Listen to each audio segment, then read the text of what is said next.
Hello, and welcome to 5 Simple Steps to Improve Your Military Financial Plan.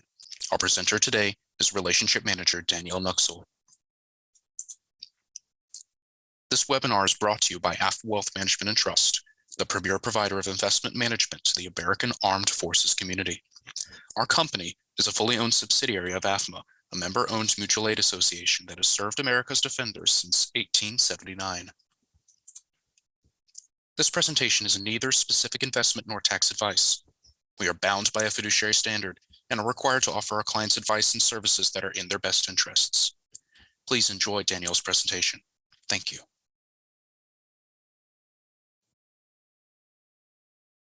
Hello, I'm Danielle Nuxel, an active duty military spouse and relationship manager for AFMA Wealth Management and Trust. Thank you for joining me today for our webinar, 5 Simple Steps to Improve Your Military Financial Plan. A comprehensive financial plan takes a holistic approach to understanding your entire financial life and considers how one decision can impact other areas in your plan. As a veteran, you may feel like you have the knowledge to improve your financial plan, but would rather spend that time on your second career, your family, or your grandchildren. Plans are designed to change. Your retirement is only a blink of an eye, so don't waste it playing with numbers. We value your time, and I'm proud to present 5 steps you can take to improve your financial plan. Here's the agenda that we will follow today. To improve your financial plan, there are 5 key items to continue to improve and maintain your financial plan. Goals and objectives, budget, insurance, investments, and estate planning. Last but not least, the importance of a partner. We'll discuss how implementing concierge service from a financial professional who understands the military can improve your quality of life while staying on track towards achieving your financial goals. Step 1, goals and objectives. At AFMA Wealth Management and Trust, we start each financial plan by reviewing your goals and objectives. This is important because it is essentially the driving purpose behind your plan. In our process, we explore why we are working, why are we saving, and where do we want to be, and how are we going to get there? These questions can help establish the direction and steps necessary to take in your financial plan because a lot can change over time. It is also important to reevaluate your goals and objectives periodically for how those changes impact cash flow. For example, during COVID, a lot of families stayed home. Some of them may still be staying home. Instead of spending money on travel, eating out, entertainment, and other activities, some families saved more each month. What happened to those savings? Are they still idle in a checking account? Were they invested? Are they being saved for a major purchase? What effect does this have on long-term objectives? This adjustment in life circumstances can have a big impact on your financial plan. One way we address goals and objectives in our planning process is by scheduling a financial planning discovery call. It's during this conversation that we take the time to establish a relationship and consider the impact these events can have on your overall financial plan. Step 2, budgeting and cash flow analysis. This is an important update to maintain in your financial plan because it is the driving force behind the answers to some of the most popular financial planning questions. We typically hold a data confirmation meeting to review your budget in our planning process because a plan can only be as good as the data inputted. For example, if you say you spend $40,000 in living expenses and we craft a beautiful financial plan, then in reality, you spend $60,000 each year, all the projections will show growth, when in reality, you might not be saving as much as the plan expected. And this can lead to a very different result in your financial security and can cause your goals and objectives to be missed. Does your budget align with your goals and objectives? The more insight that you can provide to your everyday living expenses, the more accurately changes can be made. Understanding your income, expenses, lifestyle, and desired standard of living are important because this will impact savings. When we discuss your cash flow, it includes a detailed annual listing of income versus expenses. In calendar years where there is a surplus or excess cash flow, we look at the best use of the extra funds. This could be paying down debt, building a cash reserve, maximizing retirement plan contributions, or investing in a non-qualified post-tax account. In years with a deficit, we look at the best way to cover the deficit in the most tax-efficient way. Most of us spend a significant amount of our lives working. It's easy to get caught up in focusing on our income while neglecting monitoring our expenses. Focusing on both can have the greatest impact on your financial success. We like to call this budget a pulse check. AFMA Wealth Management and Trust Chief Investment Officer Arthur Lyons thinks of it as a speedometer, so you can evaluate how fast you're going. For example, if you set a budget of $80,000 per year and in March you have already spent more than $40,000, then we know we may be moving a little fast. This is when we need to ask ourselves if an adjustment needs to be made. It could be avoiding what is known as the lifestyle creep, or it could be amending our budget. Many will opt to take the easy road and change their budget because it's harder to make changes to our standard of living. The next step, step 3, is insurance. This is when mayhem strikes and anything that can go wrong will go wrong. Take time to review. There are bound to be moments in your life when you are making big changes.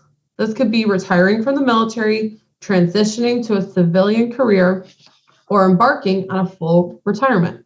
These changes can lead to a number of questions and concerns. One of the most common questions we hear is, how much insurance do I need?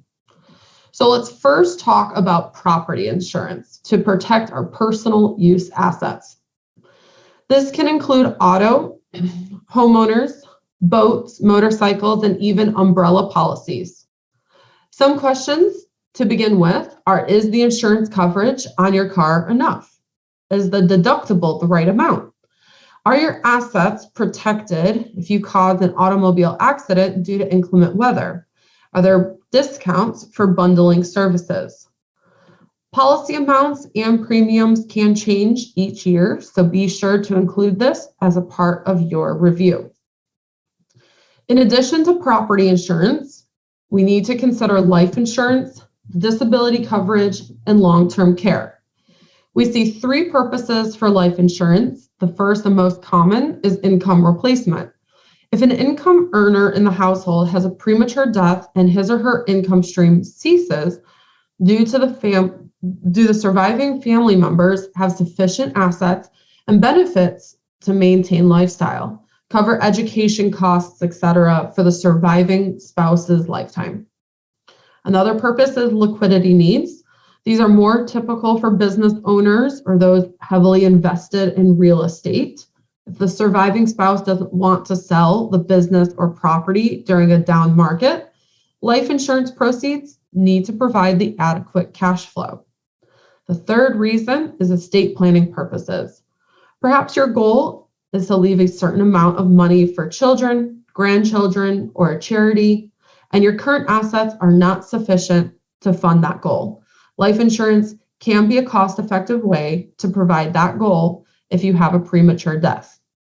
And lastly, always take time to verify appropriate coverage for your specific needs and beneficiary information. We can also review your current disability insurance coverage and analyze if it is sufficient should you become disabled or unable to work. We examine the different tax treatment of benefits you would receive from disability coverage paid by your employer versus a policy that you pay the premiums on. This impacts whether it's considered ordinary taxable income or tax-free dollars. And as it relates to long-term care, we stress test your financial plan to see if you could self-insure for a possible long-term care situation. We discuss your current medical health status and family medical history. If there are cases of dementia, Parkinson's, or Alzheimer's that run in the family, we would recommend a test of long-term care expenses that start at age 70, 75, or 80, and continue until your full life expectancy of 90 or 95. Then, if appropriate, we discuss long-term care insurance or long-term care settlement options on permanent life insurance policies and illustrate the cost benefit in an alternate scenario. All in all, insurance is an important consideration in your financial plan because you have worked really hard for the personal use assets you've acquired and for the lifestyle that you've accomplished. Let's work together to ensure your family's financial success through troubled times. Step 4 is investments. Investments are a flashy part of financial planning, especially with today's market volatility being driven by investors' emotions, fear, and anxiety. It's important to understand some basic concepts in regards to investing, time horizon, and risk tolerance. If 2008 taught us anything, it's that you should always be prepared and protect yourself from a downturn in the market. Do you know what your financial outlook would be if you were to experience a bear market? Knowing you would have less time to recover, have you planned to change your investment strategies as you near retirement to protect your finances in this scenario? Some questions to ask yourself and or your financial professional include, am I properly allocated to meet my goals? How much risk am I taking in my overall portfolio? And what is the impact of a bear market on my portfolio? Market volatility and time horizon must coexist. Until you've taken a distribution, sold an asset, or rebalanced your portfolio, the market's volatility is just noise. When you have a long time horizon, 10 plus years, we encourage our clients to ignore the noise and let their investment strategy ride the wave. The most dangerous thing an investor can do is allow emotions to drive their investment decisions. This alone is why it may be valuable to have an active manager of your investments by a financial professional. So let's focus on some time horizon examples as we talk through these. A simple rule of thumb is to remember is buy low, sell high. So first up, new roof. The national average to put a new roof on your home is about $8,000. This may not be an expense that you anticipate and may need to be a critical time-sensitive project. This is especially if an old leaky roof is causing additional damage and expenses. So this type of expense should come from an emergency fund that is invested very conservatively, or better yet, just sitting in cash. Otherwise, you could land yourself in a situation in which you're trying to time the market. Hoping that when you need the money, the stars align and the markets are high is a dangerous game to play in your financial plan. Although you will still want the markets to be in a strong position, you may be able to use investments to fund the purchase of, say, an RV or that dream vacation. Both of these goals are likely wants versus needs. It can be planned for on a longer time horizon and adjusted to coincide with the markets. Another example of differing time horizons is retirement. Retirement for everyone looks different. When can you retire? Are you going to work in retirement? Are you going to travel during retirement? How much can you spend in retirement, and are you charitably inclined? We hear these questions frequently during financial planning engagements. By understanding your goals and objectives for retirement, pinpointing time horizon, and discovering your risk tolerance, we can become a little more optimistic. Those questions will switch to where do we want to vacation? which charities should I donate to, and how much can I leave to the kids. It's rewarding to establish goals and objectives, analyze data, run tests, and increase the financial confidence of those we serve. Continuing on with investments, I've already mentioned risk tolerance a few times, but what does this mean? Risk tolerance is really just your financial professional trying to figure out how will you feel if your portfolio drops 25% overnight? And what would your emotional response be to the stock market's fluctuation? You want to take a closer look not only at your current investments, but also your risk tolerance. Consider differing risk tolerance between you and your spouse. And are you being overly aggressive as you are nearing retirement? Is this outside your financial comfort zone? Are you letting emotions get in the way of your financial decisions? Through a multi-question risk tolerance questionnaire in Riskalyze and in talking with you directly, we are able to help gauge the type of investor you are or strive to be.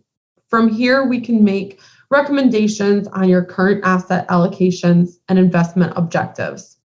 We will also review excess cash flow and look for ways to best maximize this, whether that is paying down debt, maximizing retirement contributions, or investing in a non-qualified after-tax account.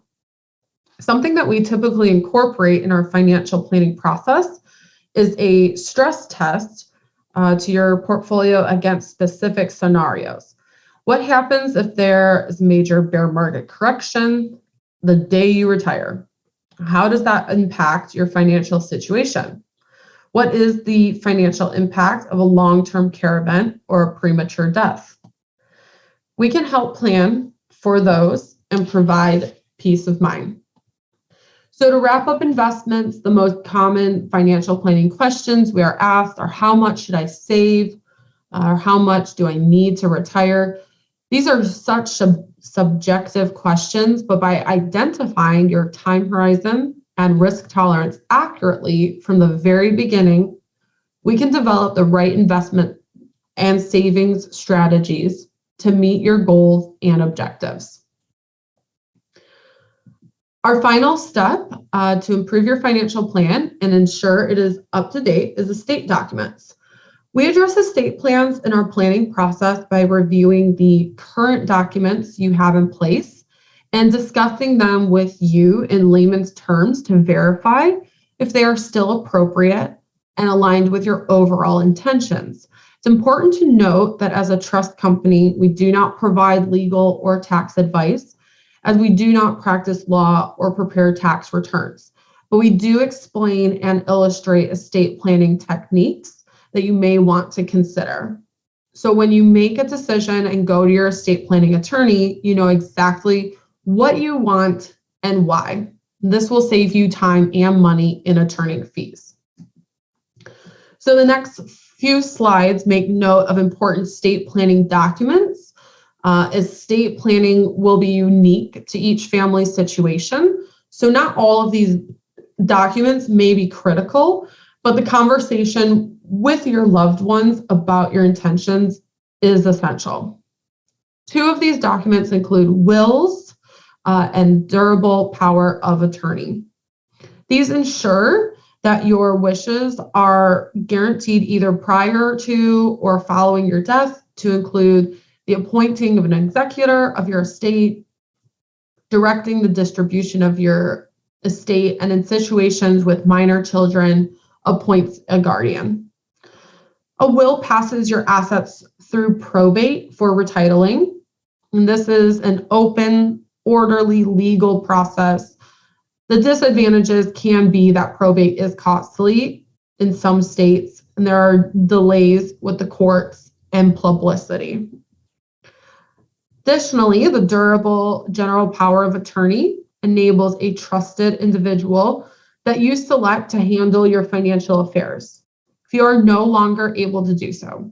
There are two types. The first is immediate, which means that it is effective immediately. and this may be appropriate for deployment or when facing a serious operation or illness.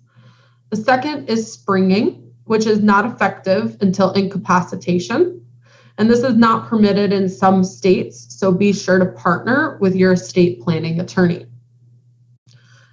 Be sure to check with your financial institutions for any specific requirements they may have in accepting a POA drafted by your estate planning attorney. Oftentimes, institutions have their own forms required for the accounts. Estate planning also includes a living will or advanced medical directive and durable power of attorney for healthcare, that healthcare proxy. In the event that a life-sustaining treatment is required, this document provides instructions to your loved ones and physician regarding your treatment. If you are not able to make decisions about your medical care, naming a healthcare proxy enables a trusted individual to make decisions about your medical care. If you don't have this directive in place, medical care providers must prolong your life using artificial means if necessary. You might feel like this is very similar to the above powers of attorney, and you're correct. Each state allows only a certain type or certain types of medical directives, and you may find that one, two, or all three types are required to carry out all of your wishes for medical treatment. And this includes a will, that durable power of attorney for healthcare, and a do not resuscitate or DNR. Lastly, when looking at estate planning, consider a revocable trust. This is created during your lifetime and can be changed or revoked at any time while you're living and have mental capacity. This can be your main estate planning document and can be partnered up with a will. A trust provides for seamless management of assets, privacy, and creditor protection, and prevents them from being held in probate. All in all, it's important to keep your estate planning documents up to date in the case of a premature death. We want to ensure your financial success and take care of your family and friends. That concludes our discussion on the 5 simple steps to improve your military financial plan. However, let's take a moment to acknowledge the importance of a partner. Time is money, and at AFMA Wealth Management and Trust, we understand your time is precious. So while serving in the military, you spend months away from home and loved ones. As a veteran, you have the freedom to spend your time as you choose, while our team of relationship managers does the heavy lifting for you. We help military families every day with their financial situation by getting them on track and keeping them focused on their goals. Our financial planning process is designed to begin by building a strong foundation in relationships, understanding goals and objectives, and discovering your risk tolerance and time horizon. This allows us to build a blueprint for your financial journey and provide continued support to review that plan when life-changing events occur. Maintaining your financial plan is the most important step towards success. So talk with a relationship manager today to begin reviewing the 5 steps that we discussed. If you would like to have a one-on-one conversation about your financial landscape, please reach out to me. It would be my pleasure to talk through some discovery questions to identify and address concerns about your budget, financial strategy, financial plan or lack thereof, goals and objectives, and we can complete a complimentary risk tolerance questionnaire together to begin our conversation about investments. Then in combination with recent account statements, I can provide a complimentary portfolio review, analyzing risk, return, performance, and other potential risk factors. As our Chief Investment Officer, Art Lyons, says, our financial success often depends on our partner. Everyone needs the right partner to help talk through our thoughts and concerns. You don't have to do this alone. At AFMA Wealth Management and Trust, we understand the unique financial needs of military families like yours. Thank you so much for your time today. It's been my pleasure sharing with you the importance of a current customized financial plan. A healthy and strong plan should complement how you spend your days today and envision your future tomorrow. I look forward to connecting with each of you to provide concierge service that will save you time and improve your quality of life. So please reach out to schedule a follow-up conversation in which we can continue to discuss these topics personalized to your unique family's needs. I look forward to helping you reevaluate and fortify your financial strategy.